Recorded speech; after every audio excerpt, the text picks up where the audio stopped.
What's up, guys? Today we're going to be taking a look at the Lenovo Y Gaming Mechanical Keyboard as well as the Lenovo Gaming Precision Mouse. Lenovo sent me an email, asked me to review these two products, and I said yes because they're a pretty big company and I think it's kind of exciting that they're getting into the gaming peripheral market. So I accepted.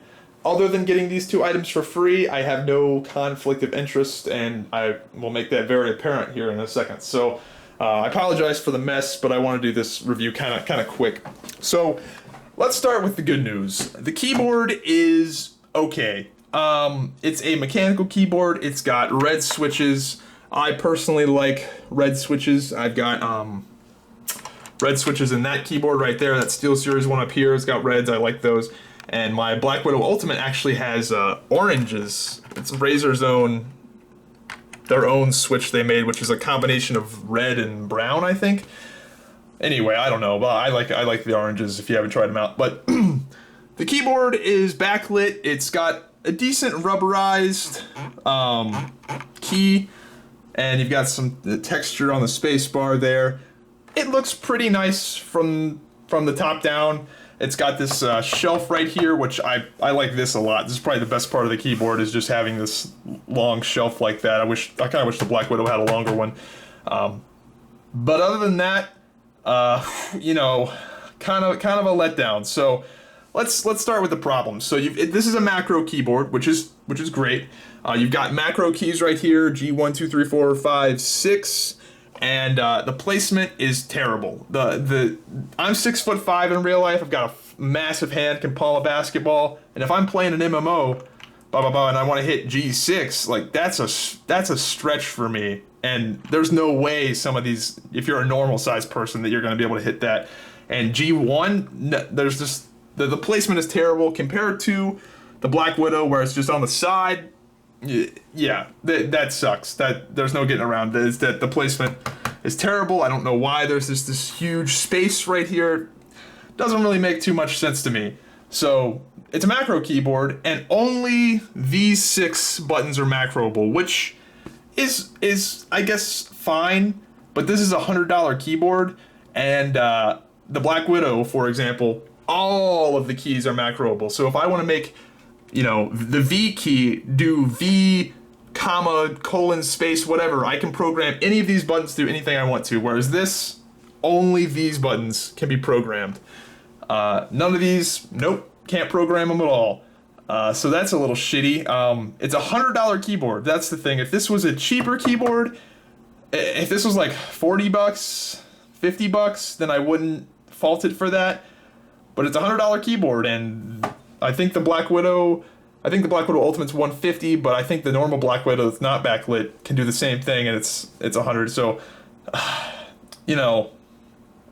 think the price point on this keyboard is a little high, considering it's not as feature equipped as other keyboards in its price range. You can get a Logitech keyboard for the same price, and it'll do everything. And while this isn't a bad keyboard, it's just not great.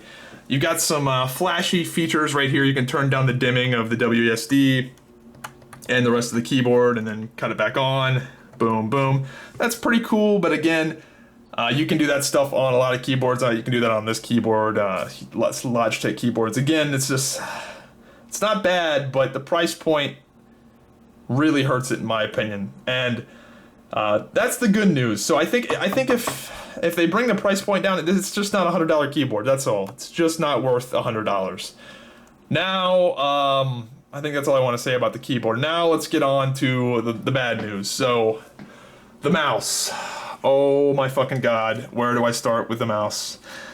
This is a $60 mouse, and the build quality is just ass. Like, it's really bad. So you've got 1, 2, 3, 4, 5, 6 buttons, 7, 8 if you count the left and right. That's a little skimpy, but it'll pass. But the real problem really is that the plastics they use. This is a $60 mouse, and to compare to another mouse, this Logitech G700, much nicer build quality. You've got some nice little features like the metal on the scroll wheel, lots of different buttons, and you've got this rubberized thing. And you can just tell it's just a much nicer build quality mouse. Whereas this, you've got like straight up Fisher Price plastic, and it's all hard. It's just the whole thing is hard plastic. You don't have any of this nice, like, this is an old ass SteelSeries mouse, and you've got like rubberized coating, and you know this mouse is like fucking ancient, and it's still got it. Oh man, again, the price point. Again, if this was actually, this mouse, I'm not gonna lie, they should take this off the market. If Lenovo, if you're watching this, the keyboard, you can sell the keyboard. It just needs to be far less than $100. The mouse, even if this was a $20 mouse, it's bad. So just to show you, here's one of the buttons. You know, you press it down, and it doesn't look too bad off the start until you start seeing the wiggle room, right? It just flexes. The whole thing just flexes and moves around. The scroll wheel is just rigid. I can't really show that off on the camera very well, but and again, the Fisher Price plastic there. And here's another thing. So look at this. So that's a button right here. Watch this.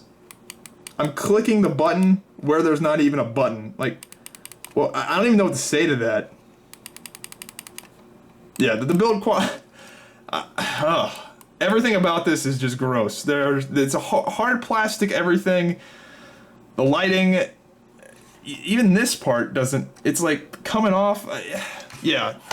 So I can't really, I can't co-sign on the mouse at all. So Lenovo, man, I was kind of excited because you guys are a big company and you're like getting into the gaming peripherals, and I just assumed with your guys' budget, you know, you're a big ass company, right? I figured you'd come up with something better than this. This is, I mean, it's flat. It's not ergonomical at all, really. I mean, I know that's more of a preference thing, but the hard plastic everywhere. And oh yeah, so it's got weights in it, right? Because I guess somebody saw like, oh, some of the high-end mouses have weights in them. Where Logitech mice, one of the ones that I got at the Paragon event, it's got like a nice magnetic thing where like this is where the weights are stored, where this pops out and goes back in magnetically, and it's nice and easy. With this, you have to like twist it and then like knock it out, and you've got the weights in here, and it's just, I don't know, man. Everything about this mouse is just gross. So yeah, sorry Lenovo if you were hoping for a better review. The keyboard is acceptable. I would say this keyboard is definitely worth $50, but not $100. This mouse, most definitely not worth $60 or $20. This thing, you gotta take this off the market. This is just shit. So yeah, hope you guys enjoyed the product review. It's a little awkward considering Lenovo sent me these two things like overnight from China, and I got it in like a day and a half. So you guys, they say, hey, look, hey, like they said they were confident in their product and they were excited for the review. Anyway, hope you guys enjoyed the quick review, and I'll see you next time.